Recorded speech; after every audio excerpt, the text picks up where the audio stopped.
এই সপ্তাহ থেকে শুরু হচ্ছে দূরপাঠের নতুন কোর্স ক্ষুদ্র ও মাঝারি উদ্যোক্তাদের আইনি পরামর্শ। আজকে দেখব কোর্সটির কোর্স পরিচিতি। হাতের কাছে কাগজ কলম প্রয়োজনীয় উপকরণে নিশ্চয়ই টিভি সেটের সামনে আপনি একদম তৈরি হয়ে আছেন। আর আমাদের সঙ্গে ক্ষুদ্র ও মাঝারি উদ্যোক্তাদের আইনি সহায়তা এবং পরামর্শ এই বিষয়টির জানানোর জন্য স্টুডিওতে উপস্থিত আছেন ব্যারিস্টার খন্দকার MS কাউসার, সঙ্গে আছেন advocate Afrin Ahmed, Bangladesh supreme court. অনুষ্ঠান চলাকালীন আপনার কোনো প্রশ্ন থাকলে আপনি আমাদেরকে ফোন করতে পারেন ৮৩৩২৫০৯ এবং ৮৩৩২৭৫ এই দুটো নাম্বারে। আরও একবার মনে করে দিই ৮৩৩২৫০৯ এবং ৮৩৩২৭৫ আমাদের ফোন নাম্বার। SMS করতে চাইলে মোবাইলের মেসেজ অপশনে গিয়ে টাইপ করবেন DP স্পেস দিয়ে আপনার নাম, তারপর প্রশ্নটি পাঠিয়ে দেবেন 7171 নাম্বারে যে কোনো অপারেটর থেকে। durpat@desh.tv আমাদের ইমেল আইডি। প্রশ্ন কিংবা মতামত আমাদেরকে ইমেলও করতে পারেন। আমাদের সঙ্গে আছেন ব্যারিস্টার খন্দকার MS কাউসার এবং সঙ্গে আরও আছেন অ্যাডভোকেট আফরিন আহমেদ। আমরা তাদেরকে নিয়ে আজকে দেখব ক্ষুদ্র ও মাঝারি উদ্যোক্তাদের আইনি পরামর্শ। পুরো ক্লাস আমন্ত্রণ। স্বাগত আপনাদের দুজনকেই। ধন্যবাদ। আপনারা দুজনই বাংলাদেশ সুপ্রিম কোর্টে কাজ করছেন, আছেন, প্র্যাকটিস করছেন। খন্দকার MS কাউসার ব্যারিস্টার এবং অ্যাডভোকেট আফরিন আহমেদ। আপনাদের দুজনকে যেহেতু আজকে আমরা পেয়েছি, আমরা জানতে চাইব ক্ষুদ্র ও মাঝারি উদ্যোক্তাদের জন্য আইনি পরামর্শ বা আইনি সহায়তা কী কী হতে পারে। কারণ অনেকেই আছে এখনকার সময়ে যারা নতুন ব্যবসা শুরু করতে চান কিন্তু প্রসিডিউরটা জানেন না। আমরা যদি একদম আপনাদের মাধ্যমেই জানিয়ে দিই আমাদের পুরো কোর্সে আমরা কিভাবে তাদেরকে সাহায্য করতে পারি। ধন্যবাদ। আমি কোর্স পরিচিতি সবটা দিতে যাব কিছুক্ষণের মধ্যেই, কিন্তু তার আগে একেবারেই খুবই বেসিকটা বলে নেই। আজকে যেটা আমাদের ক্ষুদ্র মাঝারি উদ্যোক্তাদের জন্য পরামর্শ, সেটাকে আসলে ছোট করে বলা হয় এসএমইদেরকে যে সহায়তা হয়ে থাকে। এটা আমরা আইনীয় কিছু পরামর্শ থাকবে, তার পাশাপাশি কিছু ঋণদান সম্পর্কিত এই ধরনের আরো কিছু বিষয় আছে, সেগুলো আমরা পরামর্শ মধ্যে কভার করব আর কি। আমরা জাস্ট ছোট্ট করে যদি বলে নেই, মানে এসএমই আসলে কি, ব্যাপারটা কি। এসএমই কে আসলে অনেক রকম দৃষ্টিভঙ্গি আছে, অনেকভাবে এসএমই কে ব্যাখ্যা করা হয় কোনটাকে এসএমইর মধ্যে পড়ে। কেউ এটাকে কোয়ান্টিটিভ দৃষ্টিতে দেখেন, যেটা সংখ্যা দিয়ে আর কি, যে এর আয় বা উপসত্ত্ব কি পরিমাণ, এই প্রতিষ্ঠানটার আয় বা উপসত্ত্ব কেমন। কেউ এটাকে আবার তাদের যে এমপ্লয়মেন্টে যে কর্মরত লোক আছেন তাদের সংখ্যা দিয়ে এসএমইটাকে কাউন্ট করে থাকেন। একটা অর্গানাইজেশনে কতজন মানুষ আছে ওটার উপরে কিন্তু ডিপেন্ড করে আসলে এটা কি স্মল এন্টারপ্রাইজ না মিডিয়াম এন্টারপ্রাইজ। এসএমই এর ফুল ফর্মটা আসলে small and medium enterprise. So সেটাই আর কি কাউসার ভাই এক্সপ্লেইন করছেন। আরো যেটা মানে আমি যেটা বলছিলাম আর কি, যে এসএমই আসলে সংজ্ঞাটা একটু ব্যাখ্যা করছি কেন, কারণ অনেকেই জানেন না যে আসলে উনি এসএমইর মধ্যে পড়ছেন। এক নিতান্ত গ্রামের একজন দেখা যাবে একটা মহিলা ছোট একটা কিছু তৈরি করছেন, উনি সেই তৈরি করে সেটাকে গ্রামের বাজারে বিক্রি করছেন বা ওনার আত্মীয় স্বজনের কাছে বিক্রি করছেন। এই বিষয়টা যে এসএমইর মধ্যে পড়েন হয়তো উনি এটা জানেন না। আবার এ থেকে একটু পরে উঠে এসে আপনি দেখেন একটা কফি হাউস, একটা ছোট একটা দোকান, একটা বুটিকের একটা দোকান, উনি এসএমইর মধ্যে পড়েন, হয়তো উনি জানেনই না। আপনাদের দূরপাঠ তো অনেক লম্বা সময় ধরে চলে আসছে, এটার মধ্যে আপনারা এই ধরনের উদ্যোক্তাদেরকে অনেক বেশি এনকারেজ করেন আমি জানি, এবং এটা অনেক উদ্যোক্তা এর মধ্যে ইনভলভ আছেন এই প্রোগ্রামটার মধ্যে। এবং একটা জিনিস হচ্ছে যারা কিনা দেখা যাচ্ছে যে আপনাদের দূরপাঠ থেকে অনেক কিছু শিখছে, কারণ আপনারা অনেক ধরনের ক্লাস নিচ্ছেন, অনেক কিছু শেখাচ্ছেন, তাদের হয়তো একটা মনে একটা বাসনা আসতে পারে যে আমিও একটা ছোট করে একটা ব্যবসা শুরু করব। তো সেই ক্ষেত্রে তারা কি কি করতে পারে, তাদেরকে কি কি ধরনের লাইসেন্স নিতে হবে অথবা কি কাগজপত্র দরকার হয়, সেই শুরু থেকে আমরা আজকে শুরু করব আর কি। আচ্ছা, আমি এসএমই নিয়ে আরেকটু একটু পিছনে যেতে চাই, কারণ এটার যে হিস্ট্রিতে যাব না আমি বেসিক্যালি। তারপর আমি যেটা বলছি, এসএমই কে অনেকেই এটাকে খুব মানে ক্ষণস্থায়ী একটা ব্যাপার মনে করে আর কি। যারা ব্যাখ্যা করেছেন আগে এসএমই কে, ওনারা বলেছেন যে, অনেকে বলেছেন এটাকে খুব ক্ষণস্থায়ী একটা ব্যাপার, অনেকে বলেছেন এটাকে ভ্যানিশিং ব্রিড বলেছেন, মানে একটা বাচ্চা খুব রুগ্ন যে কিছুদিন পরে মারা যাবে, সে হয়তো বেশি দিন টিকে থাকবে না। ওনাদের দৃষ্টিভঙ্গিটা ছিল এমন। এখন ওয়ার্ল্ড ওয়াইড একটা সময় এসছে যখন এটাকে এসএমইটাকে আরো অনেক বড় দৃষ্টিতে দেখা হচ্ছে। এখন মানে আসলে আমি পার্সোনালি এই ধরনের ছোট করে দেখাটাকে বিশ্বাস করি না। যারা হয়তো লোকবল অনেক কম কিন্তু ওনাদের পটেনশিয়ালিটিটা অনেক বড়, অনেক বেশি আছে, সেই দৃষ্টিতে দেখলে কিন্তু তাদেরকে আসলে ওই যে ছোট, এটাকে একটা টার্ম ইউজ করা হয় ছোট ব্যবসায়ী, এই টার্মটা যাতে ইউজ না করা হয়, তাতে এটা হয়তো কিছুটা ডিসকারেজিং হয় আর কি। আমি যেটা বলতে চাই আর কি, যে এই ধরনের প্রোগ্রাম বা এই ধরনের যে উদ্যোগের, সেটার শক্তিটাকে দেখতে হবে, এটা কতটুকু যেতে পারে সেটা দেখতে হবে, তাহলেই এটা সত্যিকার অর্থে মানে এসএমইর উপরে এই ধরনের প্রোগ্রাম করা, সেটা সফল হওয়ার সম্ভাবনা বাড়বে। আমরাও সেটাই চাই, একজন যখন উদ্যোক্তা তার উদ্যোগ নেবেন, তার স্বপ্নটা যেন অনেক বড় হয় এবং সেই স্বপ্নটার শুরুতে আপনারা যেন পরামর্শটা দিতে পারেন, সঠিকভাবে সে যেন পরামর্শটা পেতে পারে। আমরাও সে একই রকম চাওয়া আমাদের। আমরা যদি কোর্স পরিচিতিতে চলে যাই, যে পুরো কোর্সে আমরা কি কি জিনিস দেখতে পাবো? আচ্ছা, আমি কোর্স পরিচিতিতে যাচ্ছি, এটা ডিপেন্ড করবে কতটুকু কভার করা হবে। তবে যদি একটা ক্ষুদ্র এবং মাঝারি ব্যবসায়ীকে সত্যিকার অর্থে খুব ভালো একটা পরামর্শ দিতে হয়, টোটাল পরামর্শটা কভার করে, কারণ আপনি শুধু ট্রেড লাইসেন্সের উপর একটা পরামর্শ দিলেন আর ভ্যাট লাইসেন্সটা কিভাবে পেতে হবে সেই পরামর্শটা দিলেন না, তাহলে এটা হয়তো একটু অপূর্ণ থেকে যাবে আমাদের দৃষ্টিতে আর কি। সেই কারণে আমি এটাকে সিলেবাসটাকে বড় করেছি, আমরা পরে করে নিব কতটুকু কভার করব। এটা আমরা যেমন প্রথম পর্বটা শুরু করব ট্রেড লাইসেন্স দিয়ে, কিভাবে একটা প্রতিষ্ঠানের ট্রেড লাইসেন্স পেতে হয়। আমি কিছুদিন আগে একটা প্রোগ্রামে অ্যাটেন্ড করেছিলাম, সেখানে এসএমইর উপর। সেখানে দেখেছি যে ট্রেড লাইসেন্স নিয়ে বিশেষ করে নারী উদ্যোক্তা এবং পুরুষ উদ্যোক্তারাও সবচেয়ে বেশি প্রবলেম ফেস করে। ওনারা এটাকে নিয়ে এটাকে অনেক বড় করে দেখছেন যে ট্রেড লাইসেন্সটা পেতে এত কঠিন, এই ব্যাপারটা আসলে কিন্তু এটা খুব সময় ব্যবসায় শুরু করে না, দেখা যায় এটার ভয় অনেকে ব্যবসায়ী শুরু করেন না, ব্যাপারটা এমন হয়ে যায়। আচ্ছা, আমরা ওটার উপরে একটা পরামর্শ দিয়ে যাব। কেউ এটাকে যদি বড় করতে চান, ট্রেড লাইসেন্সটাকে আরেকটু বড় করতে চান, বড় পরিসরে, কারণ প্রতিষ্ঠানটা তো ছোটই থেকে যাবে না, এটা তো একদিন অনেক বড় হবে। আমি অনেক প্রতিষ্ঠানকে জানি যারা 3 জন মেম্বার দিয়ে শুরু করেছে, আজকে তাদের 4000 মেম্বার পর্যন্ত আছে কর্মরত। সুতরাং এই বড়র দিকে অ্যাডভান্স হতে হলে যেই জিনিসগুলো লাগবে সেটার মধ্যে একটা হচ্ছে কোম্পানি তৈরি করা, ট্রেড লাইসেন্স থেকে পরবর্তীতে কোম্পানিতে কনভার্ট করা। এটাকে ভ্যাট রেজিস্ট্রেশন, এটা প্রত্যেকটা প্রতিষ্ঠানই যদি এই কমপ্লায়েন্সটা না করে থাকে, ভ্যাট রেজিস্ট্রেশনটা যদি না করে কাজটা আগাতে থাকে, তাহলে বিভিন্ন রকম সমস্যার সম্মুখীন হবেন। এটা সরকারের তরফ থেকে, এটা খুবই স্বাভাবিক, কারণ প্রত্যেকটা ব্যবসা থেকে সরকারের কিছু একটা দাবি থাকে। সেই দাবিটা কতটুকু যৌক্তিক, কতটা বেশি হবে, কতটা কম হবে, সেটা পরে ডিপেন্ড করবে।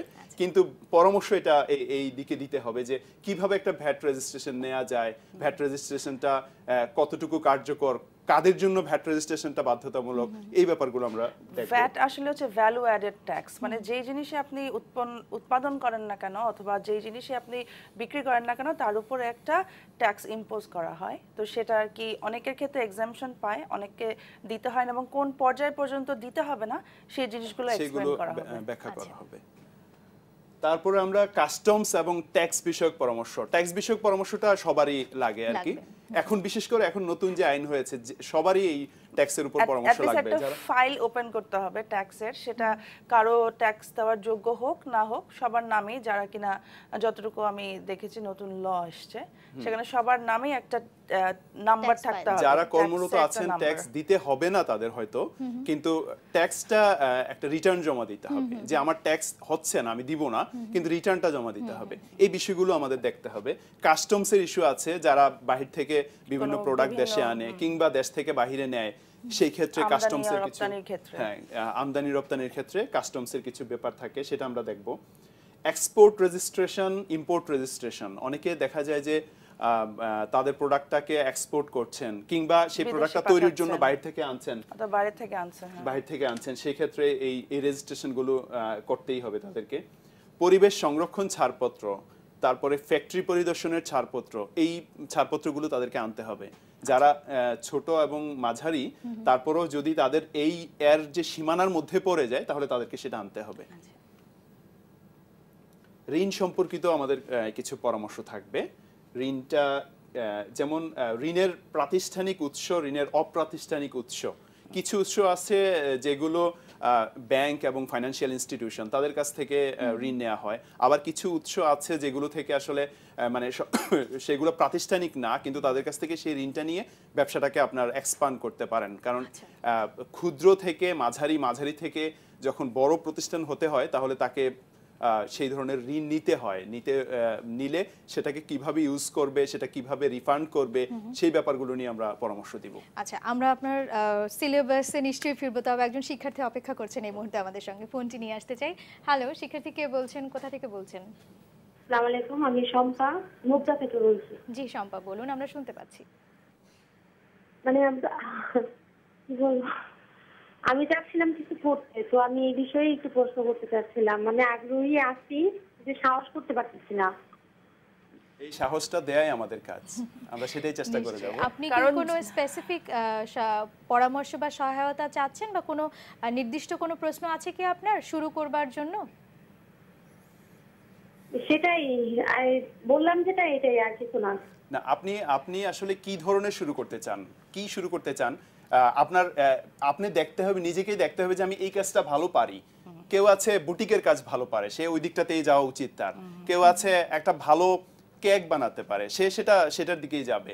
সে কেউ আছে অনেক রকম আছে, উদ্যোগের সুযোগ আছে। আমার মনে হয় উনি নিশ্চয়ই কোনো একটি বিষয়ে পারদর্শী। উনি খুব সম্ভবত, যদি আমরা সম্পার প্রশ্নটা ভুল না বুঝে থাকি, খুব সম্ভবত উনি শুরুটা কেমন করে করবেন, যে ব্যবসায়ী হোক না কেন, সেটার সহায়তা বা পরামর্শ হয়তো চাচ্ছিলেন। শম্পা, আপনি আমাদের অনুষ্ঠান দেখতে থাকুন। আমি আশা করি আপনি আমাদের পুরো অনুষ্ঠানের মাধ্যমে আপনার শুরুটা ঠিকঠাক করে নিতে পারবেন। ধন্যবাদ ফোন করবার জন্য, সঙ্গে থাকবেন। আসলে প্রথম ব্যাপার যেটা হয়, মানুষ ভয় পায়, যে আসলে চিন্তা করে যে আমি একটা ব্যবসা শুরু করব, সেটার আগে আসলে কাগজপত্র কি কি লাগবে। কারণ আমরা সবসময় দেখি যে আইনি পরামর্শ নিতে গেলে বা লয়ারদের কাছে আসলে তারা অনেক ধরনের কাগজপত্র চায়। সেই ভয়টাই ভেঙে দেবো আমরা। আসলে তেমন খুব বেশি লিস্ট কিন্তু আমাদের সেরকম কিছু নাই। সো সেটা আপনি ছোট বেকারি করেন বা আপনার কাপড়ের দোকান করেন, সেই ক্ষেত্রে আপনার প্রথম যে জিনিসটা দরকার হবে সেটা হচ্ছে ট্রেড লাইসেন্স। আমরা মনে হয় আমাদের পাঠে চলে যাব, নাকি আমরা সিলেবাসটা আলাপ করব? সিলেবাসের বিশেষ কোনো অংশ কি এখনো বাকি আছে? হ্যাঁ আছে, আমাদের সিলেবাসটা একটু ঋণ ছোট করে বলি। কিভাবে পাওয়া যেতে পারে। বাংলাদেশ ব্যাংকের কিছু গাইডলাইন আছে ঋণ পাওয়ার ক্ষেত্রে, যেটা আমাদের এখন শম্পা বলেছিলেন যে কিভাবে শুরুটা করব। আমার মনে হয় শুরু করার ক্ষেত্রে ঋণটা অনেক বড় একটা ফ্যাক্টর হয়ে দাঁড়ায় আর কি। কারণ হচ্ছে আমি এটা পারি, কিন্তু আমি এটা তৈরি করব কোত্থেকে, টাকা আমার কাছে নাই, সমস্ত কিছু আছে কিন্তু মূলধন নেই, মূলধনটা নাই। তখন সেটা সেই দরকারটা হয়ে যায় আমার ক্ষেত্রে। কাকে মূলধন মানে এই টাকাটা দিয়ে সাহায্য করতে হবে, সেই ক্রাইটেরিয়া গুলো কি, সেটা আসলে জানা উচিত। তারপরে এই যে একটা কথা বলেছি, ঋণ প্রাপ্তির ক্ষেত্রে প্রজেক্ট প্রপোজাল একটা, মানে আপনি একটা জায়গা থেকে ঋণ পাবেন, একটা ব্যাংক থেকে বা একটা আর্থিক প্রতিষ্ঠান থেকে যখন ঋণ নেবেন, তখন আপনাকে একটা প্রপোজাল জমা দিতে হয় যে আমার স্ট্রেংথ এতটুকু, আমার এখানে জমি আছে, আমার এইটা আছে, আমি এই প্রোডাক্টটা তৈরি করতে পারি। তখন এই যে প্রপোজালটার উপর বেস করে কিন্তু ঋণটা পেয়ে যায়। এবং পাশাপাশি কিন্তু আবার দেখা যায় যে আপনাকে বিজনেস প্ল্যানটাও দিতে হবে, যে আমি ধরেন এই 3 বছর বা 5 বছরের মধ্যে আমি এই জিনিসগুলো করতে চাই, সেটাও কিন্তু আপনার বিজনেস প্রপোজালের একটা অংশ। সেক্ষেত্রে কোন কোন জিনিসগুলোকে আপনার ফোকাস করতে হবে, সেগুলো যদি প্রপোজালে না থাকে, তাহলে কিন্তু আপনার ঋণ সুবিধাটা অনেক সময় দেখা যায় যে রিজেক্টেড হয়ে যায় বিভিন্ন সময়। তার মানে এটাও একদম বলা বাহুল্য খুবই গুরুত্বপূর্ণ একটা বিষয়।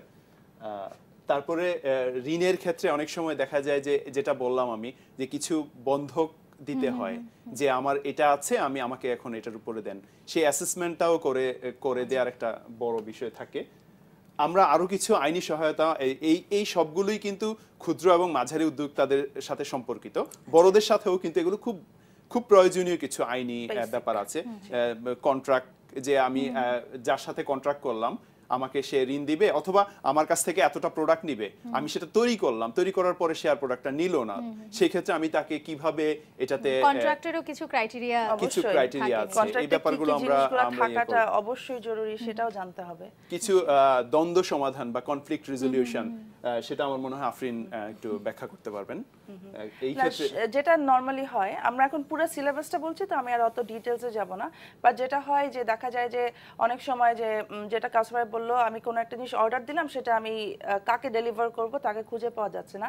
সেই সময় আমরা সেটা সবসময় যেটা সাজেস্ট করি, যে যেই চুক্তিপত্রটাই আপনি করেন না কেন, সেই চুক্তিপত্রতে আপনার অবশ্যই লিখিত থাকা উচিত যে আপনার একটা বিরোধ হলে সেটা আপনি বিকল্প বিরোধ নিষ্পত্তিতে যাবেন, নাকি সেটা আপনি আইনি সহায়তা যাবেন, সেটা আগের থেকেই যেন স্পেসিফিক করে দেওয়া থাকে। তাহলেই হবে কি, যেমন বিকল্প বিরোধ নিষ্পত্তি যেটা হয়, যে সেক্ষেত্রে যদি আপনি আগে থেকেই জানেন যে আপনার মিডিয়েশন, মধ্যস্থতা বা সালিশের মাধ্যমে করবেন, তো অনেক সময় দেখা যায় যে আপনার কোর্ট পর্যন্ত যাওয়া লাগে না।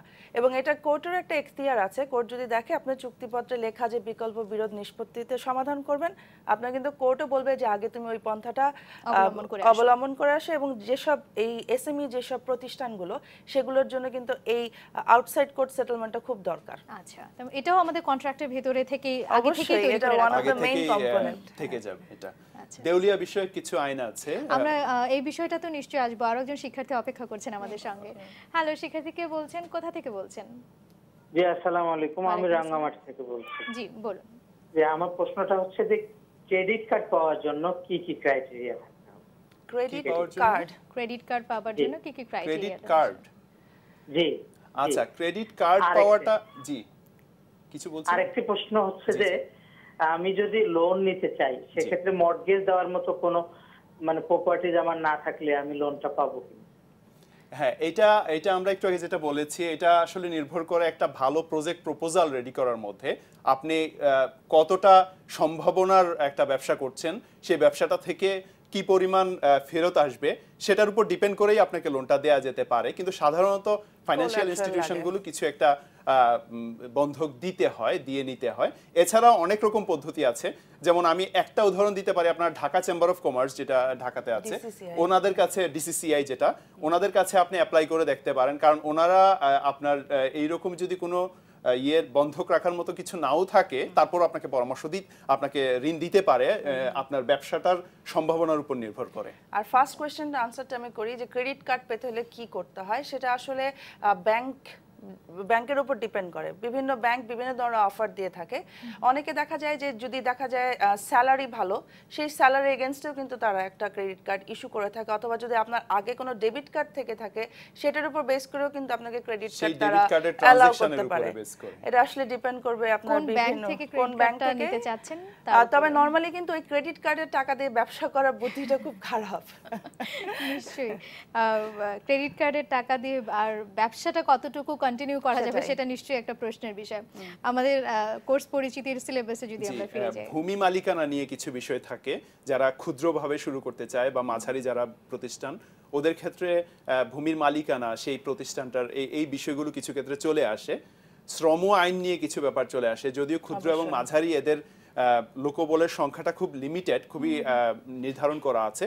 যেমন ম্যানুফ্যাকচারিং যেটা উৎপাদন যাদের ক্ষেত্রে, তাদের ক্ষেত্রে একটা সংখ্যা আছে যে এতটুকু হলে সেটা ক্ষুদ্র, এতটুকু হলে সেটা মাঝারি, এতটুকু হলে সেটা আরো ছোট হতে পারে, যেমন কুটির শিল্প হতে পারে, যাদের সংখ্যা 10-এর কম। সাধারণত কুটির শিল্পগুলো দেখা যায় যে পারিবারিকভাবে পরিচালিত হয়। আবার ম্যানুফ্যাকচারিং না হয় বা উৎপাদন না হয়, কিছু আছে শুধুমাত্র ব্যবসা করছেন, একটা প্রোডাক্ট এনে উনি এটাকে বিক্রি করে দিচ্ছেন, উনি এটাকে নিজের কাছে রাখছেন না বা এটাকে কোনো রকম পরিবর্তন করছেন না। তাদের ক্ষেত্রে আবার আরেক ধরনের ক্রাইটেরিয়া আছে। সুতরাং এই শ্রমিকদের ব্যাপারটাও এখানে একটা বিষয় হয়ে দাঁড়ায়। তাদের অনেক রকম অধিকারের ব্যাপার চলে আসে, ওরা ঠিকমতো বেতন পাচ্ছে কিনা, ওরা ঠিকমতো কাজটা করছে কিনা, তাদেরকে টার্মিনেশন যেটা চাকরি থেকে বিচ্যুতি করা, এই ধরনের বিষয়গুলোর ক্ষেত্রে আমরা অনেক রকম পরামর্শ দিতে পারবো। সবচেয়ে বেশি যেটা শ্রমণের ক্ষেত্রে দেখি যে অনেকেই বলেন যে আসলে শ্রমিক কারা সেটার ডেফিনেশনটাই কিন্তু অনেকে বুঝেন না, যে আমি একটা ভালো একটা অফিসে জব করছি, আমি কি আসলে শ্রমিক কিনা। সো সেগুলো নিয়েও আমরা পরবর্তী ক্লাস যেটা আছে সেটাতে আলাপ করব। তবে আজকে আমরা আমাদের যে মেইন ফার্স্ট টপিকটা ট্রেড লাইসেন্স, সেটা নিয়ে আমরা আর একটা ইস্যু আমি তারপর আমরা ইয়েতে চলে যাচ্ছি, এসএমই ক্লাস্টার। এটা খুবই গুরুত্বপূর্ণ একটা টপিকস। সেটা হচ্ছে যারা এসএমই করছেন, আপনারা অনেক সময় জানেন না যে আপনি এসএমই করছেন, কিংবা আপনি এসএমই করছেন একা করছেন, আপনার কোত্থেকে কি পরামর্শ নিতে হবে আপনি জানেন না, আপনার ব্যবসাটার মধ্যে কোনো রকম সাপোর্ট নাই কোথাও থেকে। সেই ক্ষেত্রে আপনারা বিভিন্ন রকম সাপোর্ট নিয়ে একত্রিতভাবে ব্যবসাটা করতে পারেন। আমি একটা জাস্ট এক্সাম্পল দিতে চাই। যেমন আপনি যখন একটা ওষুধ কিনতে যাবেন, আপনি একটা আইসোলেটেড দোকান একা বসে আছে তার কাছে হয়তো যাবেন না, রাদার আপনি যখন দেখবেন অনেকগুলো দোকান এক জায়গায় আছে, সেখানে আপনি কিনতে যাবেন। এই ক্লাস্টার এটাকে বলা হয়, হ্যাঁ এদেরকে বলা হয় এসএমই ক্লাস্টার। বাংলাদেশে অনেকগুলো আছে। আপনারা যেই প্রতিষ্ঠানতে কাজ করছেন, আপনি যেই প্রতিষ্ঠানটাকে নিয়ে কাজ করছেন, সেটা কি এসএমই ক্লাস্টারের ভিতরে পড়বে কিনা, বা কিভাবে আপনারা এটাকে একত্রিত করে ব্যবসাটাকে আরো বেশি বড় করতে পারবেন, সেই বিষয়গুলো আমরা পরামর্শ দিতে পারবো। আরো অনেক বিষয় আছে, আমরা আমার মনে হয় এতটুকুর মধ্যে কভার করি, কারণ আরো 2-3টা টপিকস আছে যেগুলো খুবই গুরুত্বপূর্ণ। যেমন আপনার যারা ব্যবসা করবে, ক্ষুদ্র ব্যবসায়ী, সে যে কর্মকর্তাদেরকে নিয়ে কাজ করছে তাদেরকে কিছু ট্রেনিং এর ব্যাপার আছে, আদারওয়াইজ তো তাদেরকে নিয়ে কাজ করে শুরু করে দিলেই কাজটা সফল হবে না। আমি প্রথমেই বলেছিলাম যে প্রত্যেকটা ব্যবসার ক্ষেত্রে এটার ভিতরের শক্তিটাকে দেখতে হবে, সে আসলে কি করতে চাচ্ছে। একটা টার্ম আছে নিচ, মানে হচ্ছে আপনি এমন একটা কিছু করছেন যেই ব্যবসাটা আপনি অন্যদের থেকে আলাদা, আপনি আপনি ইয়েটাকে ধরে মার্কেটটাকে ধরে ফেলতে পারবেন। সেই ক্ষেত্রে আপনি সেই পরামর্শগুলো, ট্রেনিং কিভাবে নেওয়া, কিভাবে উদ্যোগটা শুরু করা, সেই পরামর্শগুলো আমরা দিব। আচ্ছা, মোটামুটিভাবে আমরা একটা ধারণা পেয়ে গেছি যে পুরো কোর্সে আমাদের একদমই নতুন যারা উদ্যোগ নিতে চান তারা কোন কোন জিনিসগুলো জানতে পারবেন। আমরা আমাদের প্রথম যেই টপিকটি ট্রেড লাইসেন্স ওটাতে চলে যাব। তবে যাবার আগে একটু জানতে চাই আপনাদের কাছে, সেটা হচ্ছে আমরা জানি যে যখনই আমরা কোনো একটা বিজনেস ফর্ম করতে যাই রেজিস্ট্রেশনটা খুব ইম্পর্টেন্ট। তো রেজিস্ট্রেশন কি ট্রেড লাইসেন্স কিংবা আপনি যেটা বলছিলেন ট্রেড লাইসেন্সের পরে কোম্পানি রেজিস্ট্রেশন, এই দুটো কি একই জিনিস তাহলে? না, রেজিস্ট্রেশন এটাই কভার করে। রেজিস্ট্রেশন বলতে এখানে আমি অনেকগুলো টপিকস দেখিয়েছি, সবগুলোই রেজিস্ট্রেশনের মধ্যে পড়বে। ট্রেড লাইসেন্স এটা একটা রেজিস্ট্রেশন, কোম্পানি যখন করবে সেটাও রেজিস্ট্রেশন, ওই যে joint stock register of joint স্টকের অফিসে রেজিস্ট্রেশন করবেন।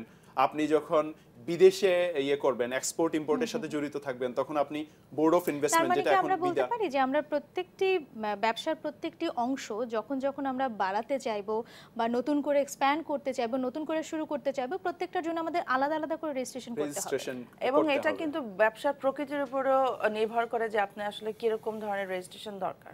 আচ্ছা, সেটা আপনি যদি পার্টনারশিপ বিজনেসে যান সেটা একরকম, যদি লিমিটেড কোম্পানি হয় সেটা একরকম, আবার যদি মানে এক একটা কোম্পানির উপর ডিপেন্ড করে সেটা কি ধরনের রেজিস্ট্রেশন হবে, ক্রাইটেরিয়া হবে। আচ্ছা, আমরা নিশ্চয়ই ট্রেড লাইসেন্স করতে করতে রেজিস্ট্রেশন, কোম্পানি রেজিস্ট্রেশন, এই ফরম্যাটগুলো, এই ক্রাইটেরিয়াগুলো নিশ্চয়ই কভার করব। অত ডিটেইলসে আমরা হয়তো এত কম সময় কভার করতে পারবো না, বাট একটা ধারণা দিতে পারবো। বাট আমার কাছে মনে হয় প্রথমে একটু আমরা যদি এক্সপ্লেইন করে দিই এসএমই এই জিনিসটাতে, আমরা যে বলি যে মিডিয়াম বা মাইক্রো ব্যবসা বা ক্ষুদ্র ব্যবসা বা কুটির ব্যবসা, এগুলা কিভাবে হয়। যেমন মাইক্রো ব্যবসা বলতে 10 লাখ থেকে 75 লাখ টাকা যদি কোনো ব্যবসার মূলধন হয় 10 থেকে 75 লাখ টাকা, সেটা হচ্ছে মাইক্রো বিজনেস বলি। 10 লাখের নিচে হলে সেটা হয়ে যায় ক্ষুদ্র। 10 লাখের নিচে যদি কেউ মূলধন নিয়ে কোনো ব্যবসা করতে নামে সেটাকে আমরা ক্ষুদ্র বলি। আর হচ্ছে গিয়ে 15 কোটি থেকে 50 কোটি ওটার মধ্যে থাকলে আমরা বলি মাঝারি। আচ্ছা, সো 50 কোটির উপরে হলে আর কি বিরাট ব্যবসায়ী, এর নিচে আর একদম যেটা হয় যে একদম শুরুর থেকে 10 লাখের নিচে যেটি হয় সেটা হয় কুটির শিল্প। আচ্ছা, মানে আমাদের ইনভেস্টমেন্ট যদি 10 লাখের নিচে হয় সেটা কুটির শিল্পের মধ্যে আমরা এসএমইর যে ডেফিনেশন আছে বা এসএমই ফাউন্ডেশনের যে সংজ্ঞা আছে সেখানে ওরা এভাবে ডিফাইন করেছে।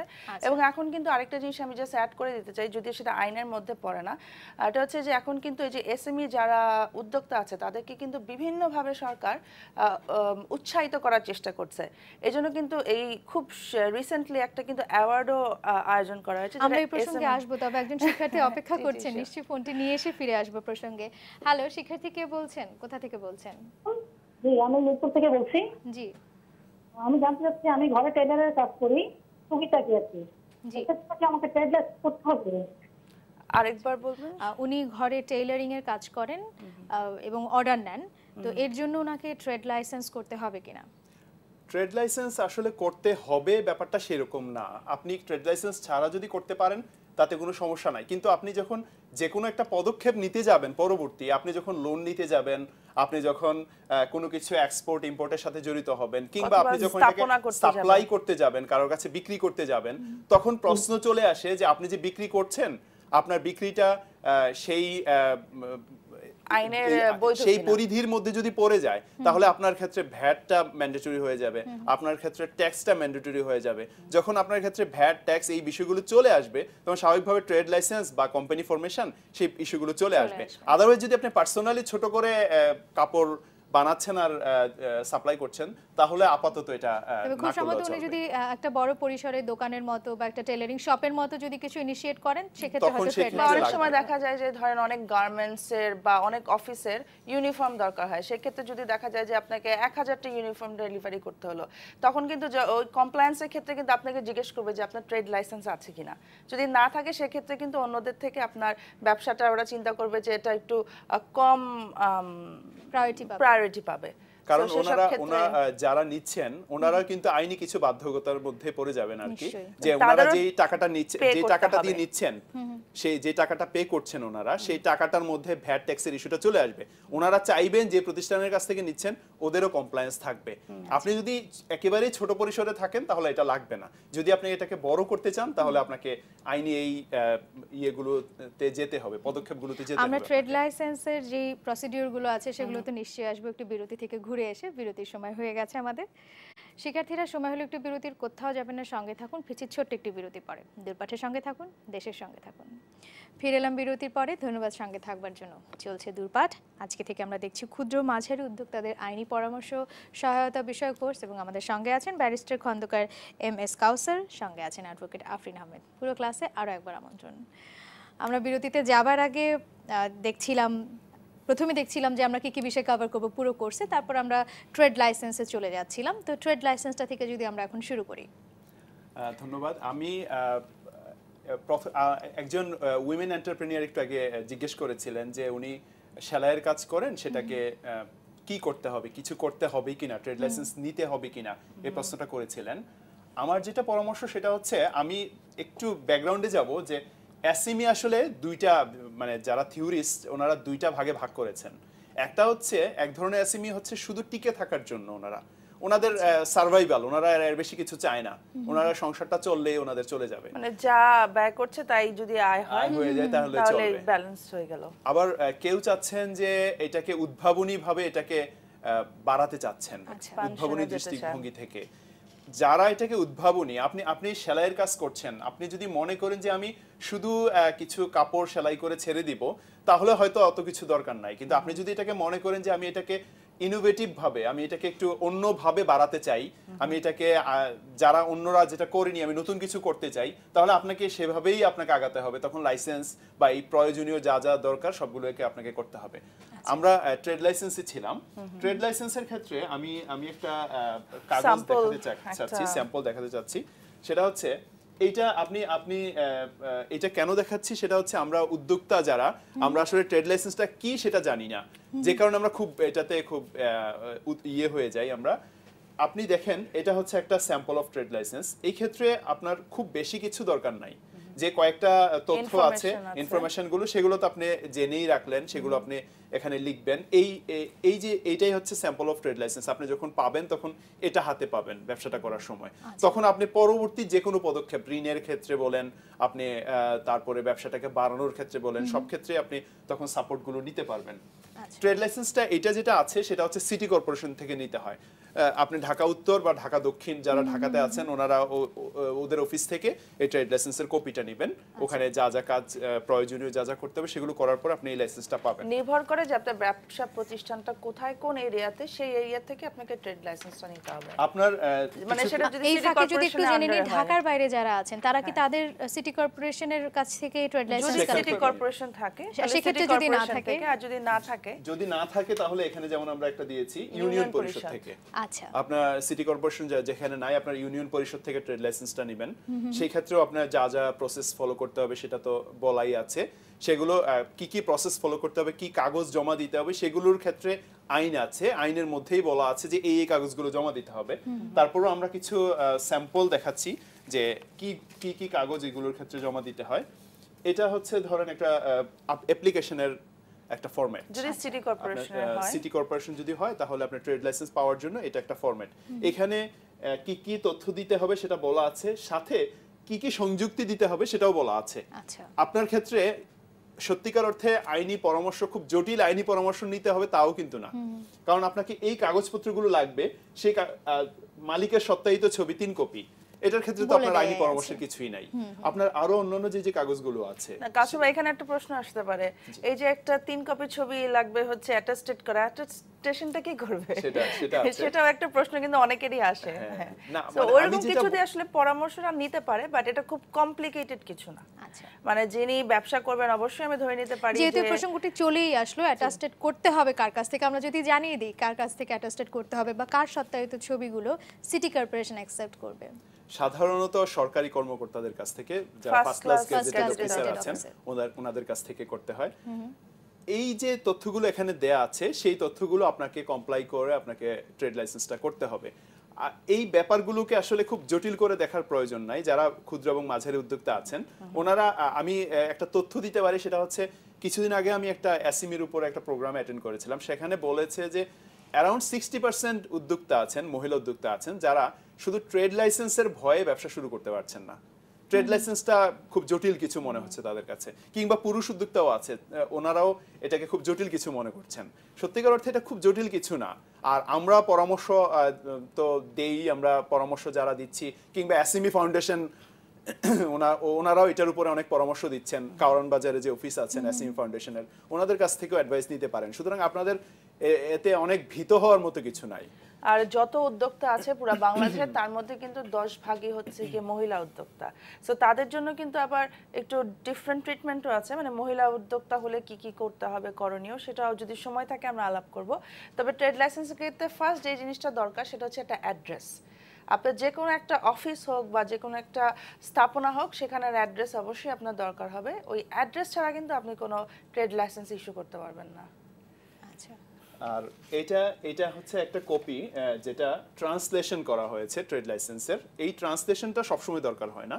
এটা যখন আপনি এক্সপোর্ট ইম্পোর্টের সাথে জড়িত হবেন, বিদেশের সাথে যখন কোনো ট্রানজাকশনে চলে যাবেন, তখন সাধারণত এটাকে ট্রান্সলেট করতে হয়, কারণ সেখানে বাংলাটা অ্যাকসেপ্টেবল না। এই জটিলতাগুলো প্লাস আমি যেটা বলেছি অ্যাপ্লিকেশনের মধ্যে নিচে বলা আছে কি কি জিনিস দিতে হবে। তো এই ক্ষেত্রে তো যেটা আফরিন বললেন, আমিও বললাম যে এসএমই ফাউন্ডেশন সাপোর্ট দিবে, বা যারা আইনি সহায়তা করছেন ওনারাও এই সাপোর্টগুলো দিবেন। সুতরাং আপনারা এটাকে নিয়ে খুব ভীত না হয়ে, আমার মনে হয় ট্রেড লাইসেন্সটা করার ক্ষেত্রে করে নিলে ভালো হবে। তাহলে আপনার ওই যেটা বললাম আমি, উদ্ভাবনী ব্যবসা করার ক্ষেত্রে আপনাদের এটা সহায়তা করবে। আরেকটা জিনিস, ছোট জিনিস আমি বলি, যে অনেকে হয়তো বলে যে ট্রেড লাইসেন্স করব, শুনতে মনে হয় ট্রেড, ব্যবসা বাণিজ্য অনেক বড় একটা ব্যাপার, বাট একটা ট্রেড লাইসেন্স করতে কিন্তু সর্বোচ্চ 2000 টাকা খরচ হয়। এর থেকে বেশি কিন্তু খরচ হয় না। যদি এর বাইরে কোনো কিছু খরচ হয়, সেটা কিন্তু আসলে ট্রেড লাইসেন্সের জন্য না। আচ্ছা, এটার ট্রেড লাইসেন্সের প্রত্যেকটারই এক একটা আলাদা ফি আছে। সিটি কর্পোরেশনের ক্ষেত্রে ফিটা নির্ধারিত করা আছে। এই ফিটা দিয়ে মোটামুটি আপনি করতে পারবেন। আপনি যদি সেক্ষেত্রে কোনো রকম অন্য রকম জটিলতা ফেস করেন, তাহলে সেই ক্ষেত্রে আপনি সহায়তা নিতে পারেন। কিন্তু আপনার ক্ষেত্রে এটা খুব লিমিটেড। আপনার যেটা ট্রেড লাইসেন্স করার ক্ষেত্রে যেটা রেজিস্ট্রেশন ফি আছে, সেটা খুবই লিমিটেড। আচ্ছা, এই প্রসঙ্গে একটু আমি জানতে চাই, সেটা হলো যে আপনি যেমনটা বলছিলেন, অ্যাডভোকেট আফরিন আহমেদ বলছিলেন যে কিছু এসএমই ফাউন্ডেশন কিছু ক্রাইটেরিয়া ভাগ করে দিয়েছে ইনভেস্টমেন্টের ক্ষেত্রে, কোনটা ক্ষুদ্র ব্যবসায়ী, কোনটা মাঝারি ব্যবসায়ী, এবং কোনটা কুটির শিল্পর ভিতরে পড়ছে। তো ইনভেস্টমেন্ট যদি কারো 10 লাখ টাকার নিচে হয়, তাহলে তো সেটা কুটির শিল্পর মধ্যে আমরা ধরছি। সেক্ষেত্রে কি কুটির শিল্পকে একটু ট্রেড লাইসেন্স যদি কেউ করে নিতে চায়, করে নিতে পারেন? করে নিতে পারে, বাট সেক্ষেত্রে আসলে আমরা যে জিনিসটা সবচেয়ে বেশি দেখি ট্রেড লাইসেন্সের ক্ষেত্রে, যে আমার জন্য ভ্যাট বা ট্যাক্স অ্যাপ্লিকেবল হবে কিনা। সো 10 লাখ টাকা যদি আমার মূলধন হয়, সেক্ষেত্রে আমরা ধরে নিতে পারি যে তার যে টার্ন ওভার হবে, সেক্ষেত্রে কিন্তু তার ওই ভ্যাট ট্যাক্সটা ওরকমভাবে অ্যাপ্লিকেবল হবে না। সো ট্রেড লাইসেন্স করা যায় আমি ট্রেডিংটাকে ভবিষ্যতে বাড়ানোর জন্য, বাট এটা মানে অতটা প্রয়োজনীয় না। খুব একটা না করলেও অনেকে পারবে। আচ্ছা, আপনি কুটির শিল্পটাকে কি কুটিরেই রাখতে চান না বাইরে নিতে চান, সেটার উপর ডিপেন্ড করছে আপনার ট্রেড লাইসেন্স লাগবে। আর ট্রেড লাইসেন্সে কি, যখন আমি একটা ট্রেড লাইসেন্স করি, ধরেন আমি 2017-তে একটা লাইসেন্স নিলাম, তো সেই ক্ষেত্রে কিন্তু দেখা যাচ্ছে যে আমার কিন্তু ব্যবসার শুরুটার থেকে অনেকে চিন্তা করবে যে উনি আসলে কত বছর ধরে ব্যবসা করছেন।